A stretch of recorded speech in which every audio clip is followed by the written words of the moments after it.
Começou. Vamos lá? Olá, pessoal, tudo bem com vocês? Espero que esteja tudo bem. Agora nós vamos para a nossa aula de geografia. Para quem está me vendo, vocês podem observar que eu estou com um mapa aqui, tá? E para quem não está me vendo, já estou falando, né, gente? Mas vamos lá. Eu pedi para que vocês fizessem as atividades de geografia da página 66, fazer a leitura. Exercício, página 67 e 68, né? Aí eu vou propor mais algumas atividades para vocês, tá? Aí nós temos aqui página 69, página 70, 71, 72, 73 e 74.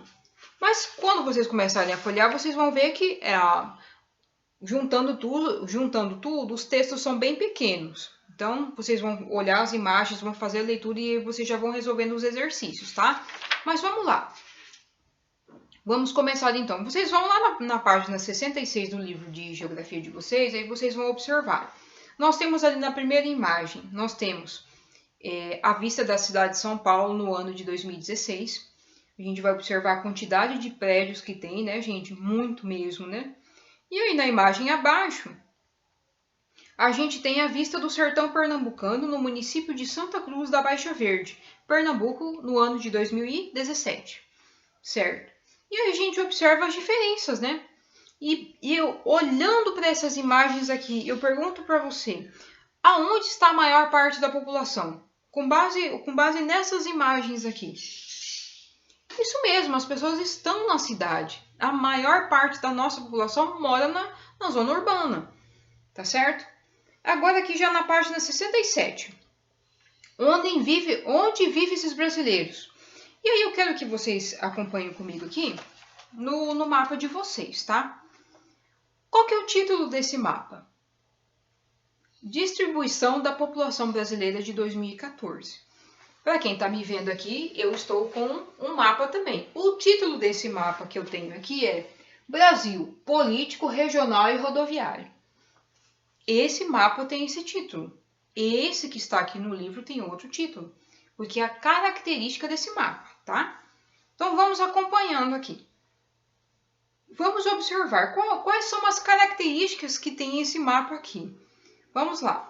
Se vocês observarem aí no livro de vocês, do lado esquerdo, bem ali embaixo, ali, ele tem 0 a 340 quilômetros. O que isso significa e o que é isso? Isso é uma escala. O que significa uma escala? Se você utilizar uma régua e você colocar em qualquer ponto aqui, você pode escolher o ponto, tá? Eu vou até tentar aproximar aqui para vocês, ó. Se você pegar uma régua e você colocar, por exemplo, vamos pensar aqui, Mato Grosso até o Tocantins, um exemplo. Para mim aqui apareceu 3 centímetros. Aí você vai pegar 3 centímetros vezes 340. O resultado que der é a quantidade em quilômetros aproximado. O nome disso é escala. Então, a gente vai ter as mais variadas escalas. Às vezes, a escala vai ser de 0 a 5.000, de 0 a 20. Isso vai depender do mapa e da característica que esse mapa possui, tá certo?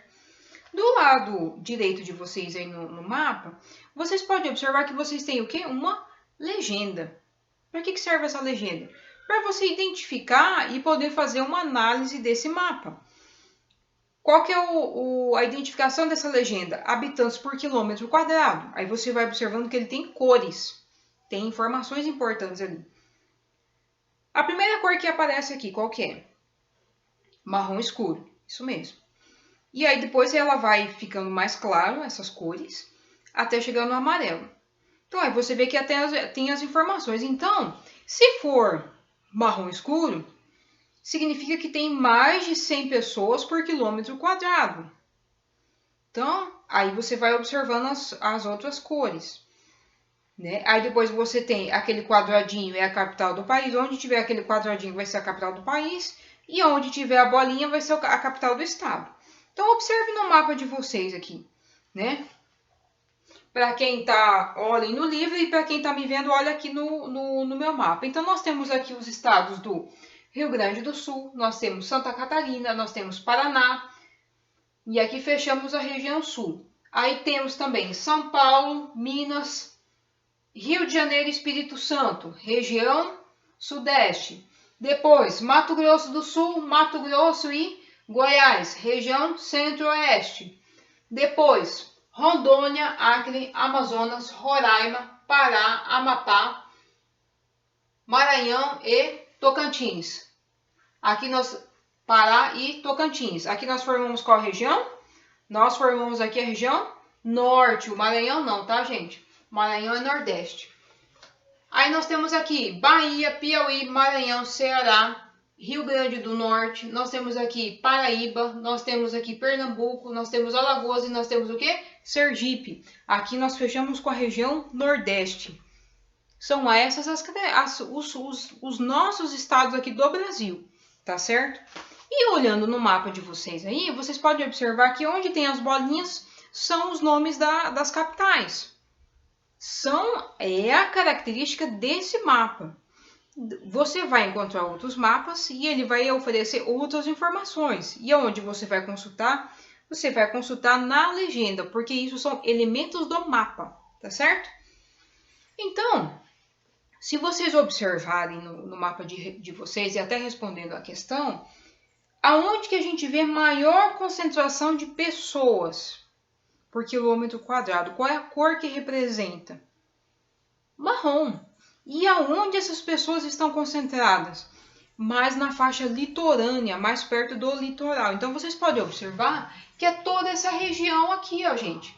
Começa do Rio Grande do Sul, passa por todo o litoral, observem aí, tá? Até nessa região aqui de Belém do Pará. Você vê que tem uma concentração maior de população aí. E as regiões que tem menos são as regiões que estão mais para o interior do Brasil. Aí a gente observa no mapa que nós temos ali Mato Grosso, Pará, Amazonas. Se você olha especificamente para Mato Grosso do Sul, você vê uma parte amarela. Essa região é a região do Pantanal, região de Corumbá, Ladário, né? A gente tem ali um pedaço de Porto Murtinho também. São regiões que têm menos pessoas, menos habitantes por quilômetro quadrado. Vamos avançando então. Aí nós temos as atividades, né? Perdão, as atividades da página 68. E para que você consiga responder essas atividades, é preciso que você olhe o mapa, identifique o título do mapa, identifique a sua legenda, identifique os elementos que ali compõem para que você possa responder. As atividades que eu recebi foram respondidas corretamente, gente. Parabéns! E quem não respondeu, corre lá que dá tempo, tá bom? Aí a gente vai avançar um pouquinho aqui sobre a ocupação do território brasileiro, tá? O que ocorre? A ocupação do território brasileiro começou um pouquinho depois de 1500. A história vai explicar bem isso pra gente, os anos, né, e de que forma isso foi acontecendo. Mas elas começaram aqui pela faixa do litoral. E uma outra coisa também que eu quero dizer para vocês, que talvez você já tenha até visto, mas eu quero mencionar aqui, é que quando os europeus aqui chegaram, nestas terras aqui, já haviam aproximadamente de 4 a 5 milhões de povos indígenas. 4 a 5 milhões. E aí, muitas dessas populações foram dizimadas por conta do contato com esse estrangeiro, com esse europeu. Por quê? Por conta de elementos que estavam ali presentes, como doenças, o contato com aquilo que era diferente, né? E tantas outras situações. Mas era aproximadamente de 4 a 5 milhões de populações indígenas. Pensa só, das mais variadas etnias. Enfim, vamos avançando. Aí vocês vão observar no livro de vocês, aí na página 69, que nós temos aqui uma exploração de ouro e diamante. E isso também, gente, a gente vai ver um pouquinho mais para frente, a gente vai observar o quanto isso moveu, sobretudo, homens, chamados de bandeirantes, que avançaram território adentro em busca dessas riquezas. Olha só o que faz a pessoa se movimentar. Na aula de história nós falamos sobre necessidade. É provável que esses homens sentiram a necessidade de explorar em busca das riquezas, em busca mesmo de ouro, de prata, de tantos outros minérios, tantas outras riquezas, né? E E aí a gente vai falar isso um pouco mais para frente. Mas houve essa movimentação, houve essa necessidade nesse sentido. E aí eles começaram a explorar o interior do Brasil. As entradas elas poderiam ser feitas por terra ou por água. Quando era feita por água, era chamada de monções, tá certo? Entravam via água. Nós temos exemplos aqui que eles entraram aqui, ó, entraram via Rio Tietê e entraram também pelo Rio Paraná e adentraram aqui no estado do Mato Grosso do Sul. Já li sobre isso, tá, gente? Mas vamos avançando. Na figura abaixo, nós temos aqui uma foto da rodovia da BR-163, mostrando intenso tráfego de caminhões em Tarairão, Pará, em 2017. Quero dizer uma coisa para você, gente. A BR-163, ela corta o Brasil. Nós não tivemos oportunidade, né? Foi muito rápido toda essa situação. Mas eu não sei se de repente entre nós, entre vocês alunos e alunas, se tem alguém que o pai é caminhoneiro. Me recordei, o pai da Luísa é caminhoneiro. Mas fora ela eu não me recordo se tem mais alguém. Mas o que ocorre? Quem já andou pela BR-163 sabe que ela não é toda asfaltada. Onde que ela começa? Rio Grande do Sul, Santa Catarina, Paraná, Mato Grosso do Sul, Mato Grosso e Pará. Da metade do Mato Grosso para cima, até um certo trecho do Pará, ela não tem asfalto. E quem já andou por essa região sabe que a BR-163 é uma rodovia que escoa a safra do nosso Brasil. Olha só que situação. E aí, por conta dessa dificuldade, né, de uma rodovia de boa qualidade, isso acaba acarretando maiores custos para quem leva esse produto até o porto, que no caso eles levam no porto lá no Pará. É uma situação. E nós aqui, no estado de Mato Grosso do Sul, nós temos 9 praças de pedágio. Então, se você vai passar o Mato Grosso do Sul inteirinho, se você começar aqui em Mundo Novo, e aí você chegar aqui em Pedro Gomes, Sonora, você vai passar por 9 praças de pedágio. 9. Você tem que pagar pelas 9. Se você vai aqui no Rio Brilhante, você já tem que passar na praça de pedágio. Tem o valor que você paga, né? Há aqueles que contestam, porque nós já pagamos os nossos impostos, né? Então, a princípio, a rodovia deveria ser de boa qualidade.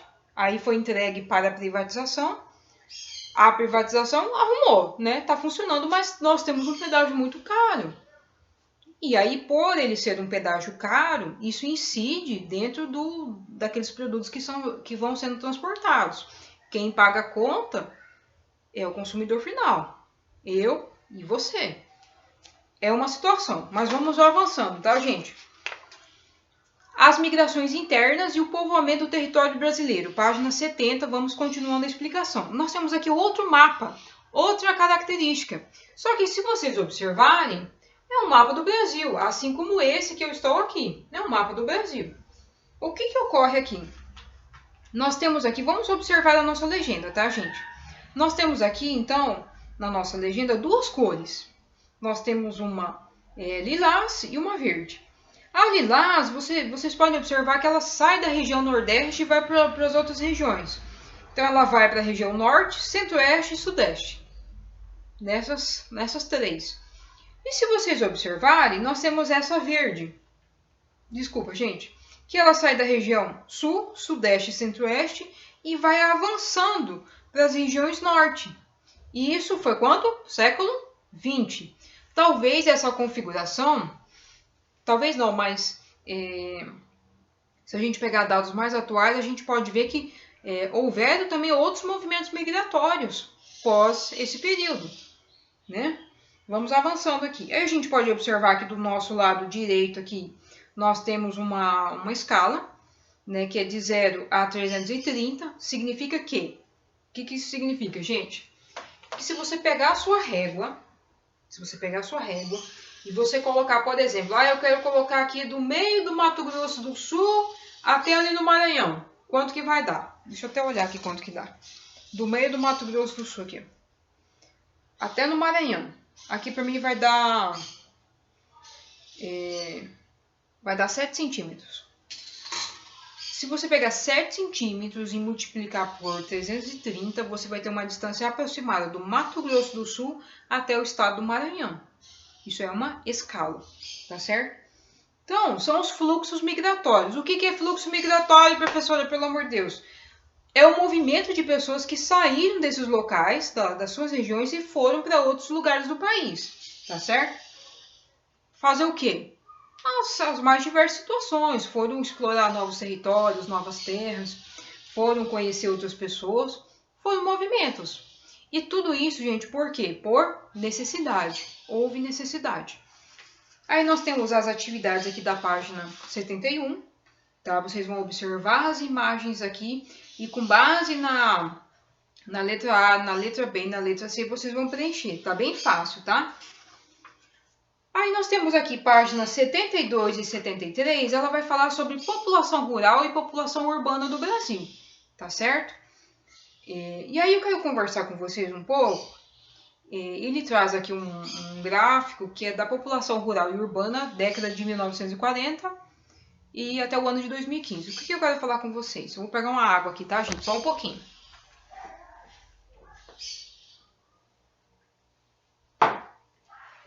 O que acontece aqui, gente? Por volta de 1940, 1950, talvez os avós de vocês saibam contar melhor dessa história. Tá? Eles vão ter uma história para contar para vocês, tá? A respeito disso, como que isso aconteceu. Mas por volta de 1940, 1950, quando Getúlio Vargas era presidente, houve um incentivo para que as pessoas saíssem do interior, saíssem da zona rural e viessem para a zona urbana, para que elas pudessem impulsionar o desenvolvimento. E também, em 1945, 1950, houve um forte incentivo para as indústrias, para a construção, né? Então, isso atraiu muitas pessoas da zona rural. A minha avó, por exemplo, a minha avó paterna, ela saiu do estado do Ceará, quando tinha a idade de vocês, por volta assim de 10 anos. Chegou-se a notícia lá na cidade dela do Ceará, a Copiara, de que chegou aos ouvidos do meu bisavô, de que no estado de São Paulo, naquela época, né, estava se puxando dinheiro com rastelo. Olha a situação. E aí meu avô ficou muito assim... ficou muito apreensivo não, mas ele ficou assim muito instigado, né? Assim, olha só que interessante, né? Vamos lá, vamos melhorar de vida, né? Vamos pensar de uma forma diferente, né? Uma família com muitas crianças, né? Aproximadamente uns 10 filhos, 9, 10 filhos.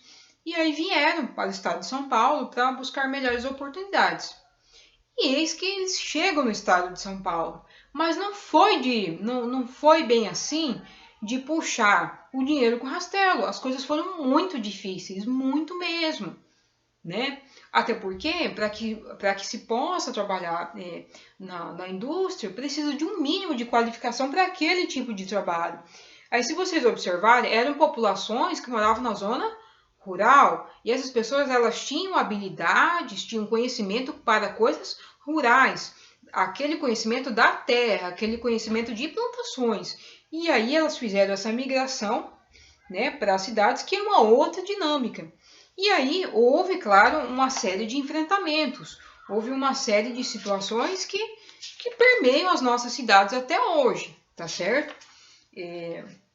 Só retomando aqui, olha só que situações que elas foram acontecendo. E essas pessoas também foram enfrentando essas mudanças ao longo do tempo. Que nem aqui na página 73, ele traz alguns elementos.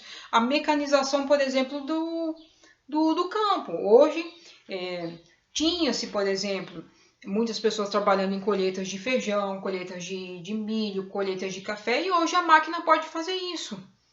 Uma máquina, às vezes, substitui 15, 20, 30, 40 pessoas. Então, já causa um certo impacto, né? A perda da terra, porque daí essas pessoas ficaram com dívidas, não tinham como elas produzir e tiveram que vir para a cidade.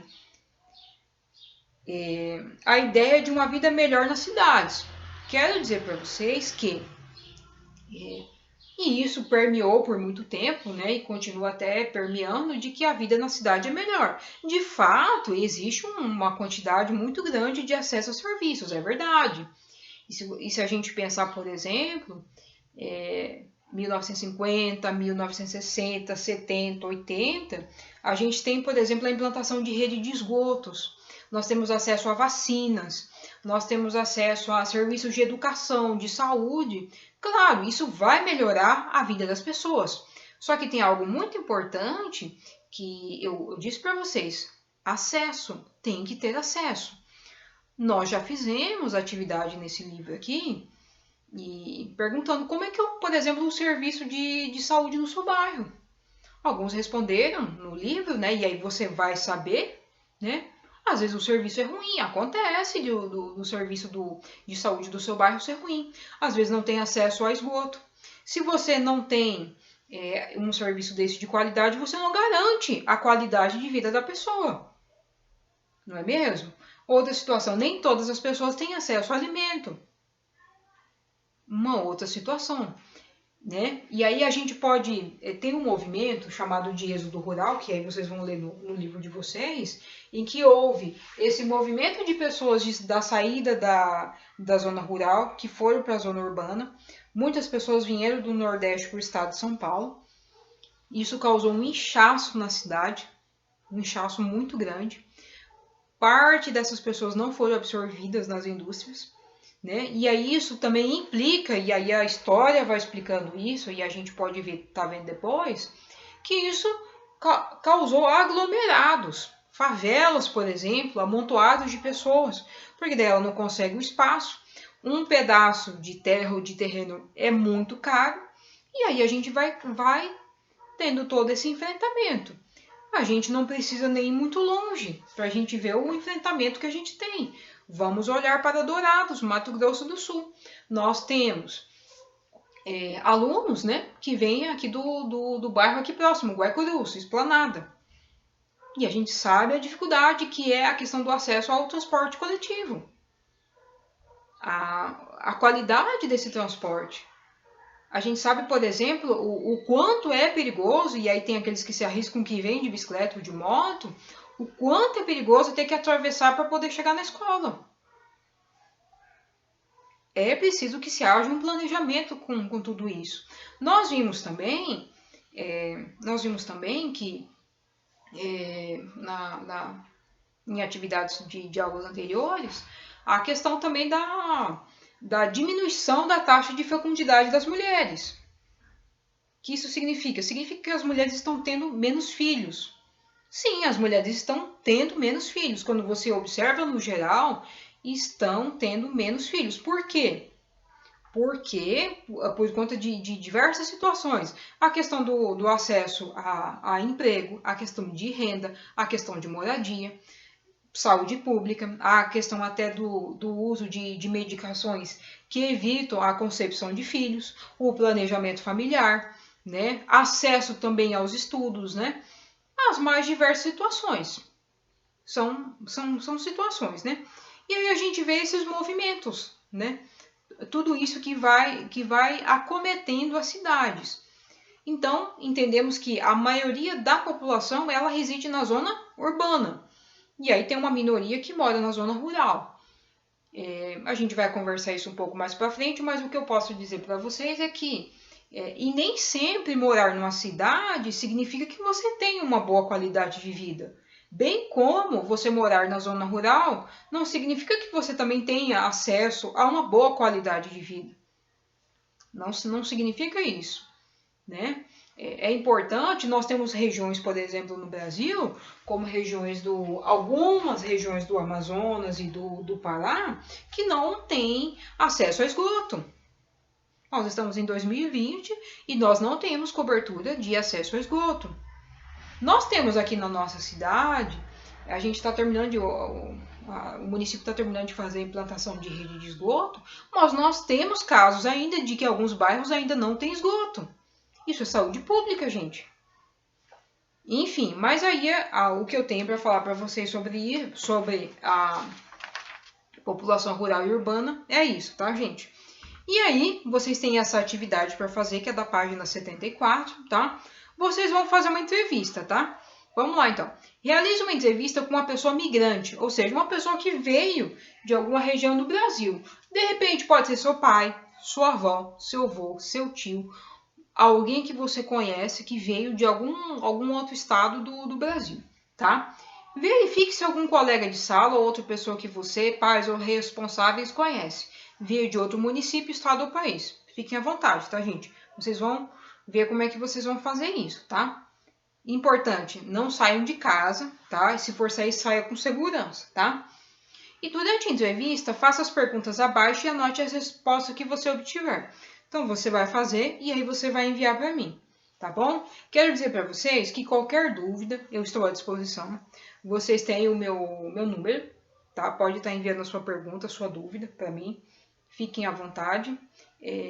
Mais orientações estarão lá no Google Sala de Aula. Podem estar me chamando que eu estou à disposição, tá bom? Ó, beijo para quem é de beijo. Abraço para quem é de abraço.